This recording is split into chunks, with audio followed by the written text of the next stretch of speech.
This is what happens when you try to do your Zoom at 9:43 p.m. and you're 48 years old. And I get up usually at like 3, 4 o'clock. Okay, here we go. So my high for today. My high is I attended this amazing podcast event. And actually, Jethro, who is the producer of the show, was there as well. And it was for content creators.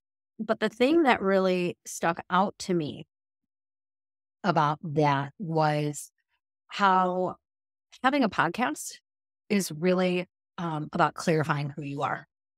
Clarifying who you are. And then even like this, right? Consistently showing up allows a podcast to become more than a podcast. It becomes a marketing tool, a lead generation machine, a opportunity to really craft a sort of outreach or sales pitch. I don't love the word pitch, but like sales kind of outreach networking that you're doing. And so there was just some really good tips in there.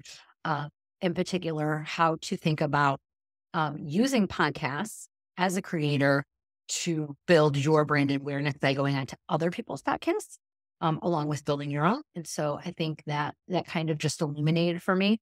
And then the way to reach out to get onto people's podcasts that you admire and respect. Went over a bunch of tools around that. And I just thought, it was really helpful and gave me ideas. Nothing that I really am ready to necessarily implement yet, but certainly that kind of I tucked away in the back of my mind. My low today is I woke up, I slept in a little bit, woke up at 6, and I just had this heavy feeling in my chest during my morning meditation this morning.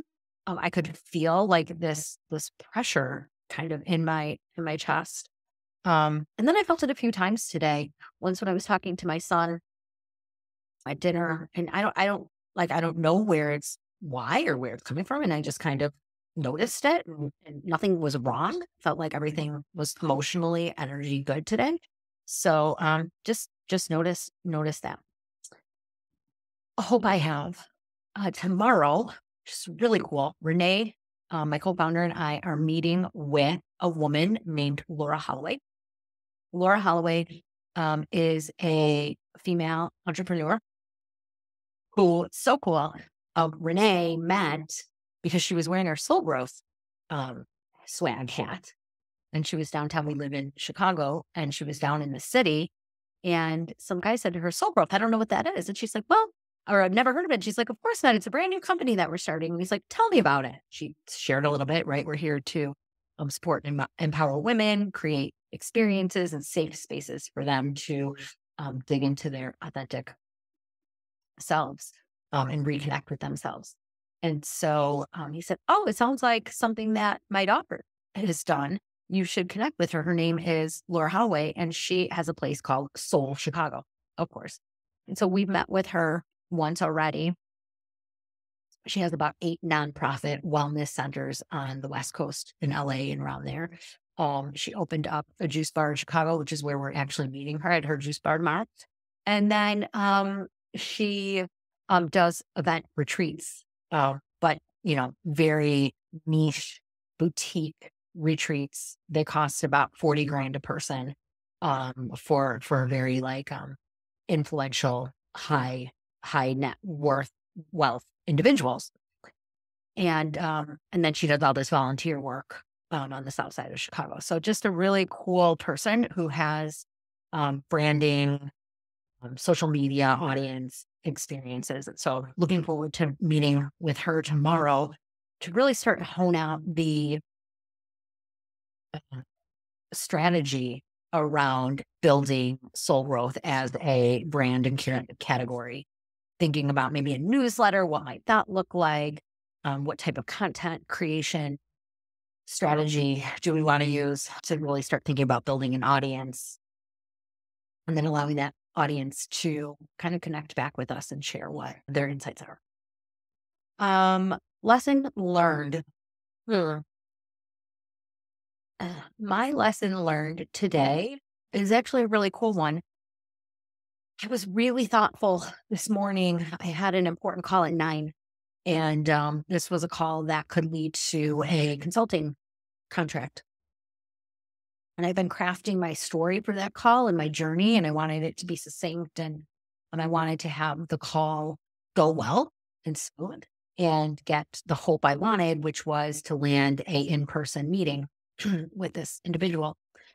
And so I got up this morning, I did my, I spent my time, I kept my phone, interesting, I kept my phone on DND, do not disturb. And I did not want to check any emails, texts. I did not want to communicate with anybody until I had my first call with this guy. I felt like protecting and saving all of my energy was important. And so that was really cool because I walked to the park. I have this favorite park called Potawatomi Park by my house. And so I walked over there and I allowed that space to be the space where I'd have this call. And the call went great. And I landed the meeting. So my lesson learned is protect my morning time, protect my energy in the morning, and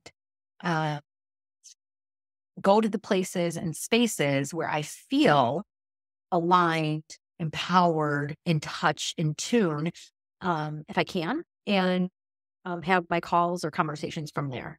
So that was really cool. Metrics. I actually have like day 3 real metrics, which is super cool. So I just did these 3 simple metrics that I can track every day. So Twitter, I have 2,877 followers. And on LinkedIn, I have 15,267 followers. And then there's this other metric when you go to check there that tells you how many profile views. So I have 1,002 profile views. So not sure what those metrics will continue to evolve into. But I think just looking at the metrics is a really great practice. I'm still doing my 1-hour meditation in the morning, and I did do that this morning as well. So thank you. And day 3 in the books.